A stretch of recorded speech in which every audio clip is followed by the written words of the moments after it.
আসসালামু আলাইকুম ওয়া রাহমাতুল্লাহি তাআলা ওয়া বারাকাতুহু। প্রিয় দর্শক, আপনারা সবাই কেমন আছেন? আশা করছি আপনারা সবাই ভালো আছেন। আপনাদের সামনে কিছু কোরবানির মাসআলা নিয়ে হাজির হয়েছি। বিষয় হলো আমার এটাই, কোরবানির বিষয় হলো এটাই যে কোরবানির গরু আছে অথবা মোষ আছে অথবা ছাগল আছে অথবা দুম্বা আছে অথবা ভেড়া আছে অথবা উট আছে, কার কতটা ভাগ হবে। তো মাসলার কিতাবের মধ্যে এসছে, যেরকম বাহারে শরিয়াত, ফতোয়ায়ে ফয়জুর রসুদ, ফতোয়ায়ে রাজবিয়া, এইসব কিতাবের মধ্যে এসছেন, ফিকার কিতাবের মধ্যে এসছেন যে আমাদের গরু আছে, সেই গরুকে আমরা 7 ভাগ দিতে পারবো। যে 7 ভাগের মধ্যে যদি কম হয় তাহলে কোনো অসুবিধে নেই, কিন্তু 7 ভাগে যদি ওপর হয়ে যায় তো অসুবিধা আছে, কোরবানি হবে না।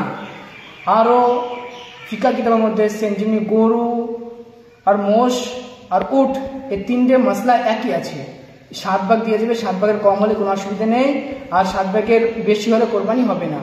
আর যে ছাগল, দুম্বা, ভেড়া, এগুলো 1 ভাগ করে দিতে হবে।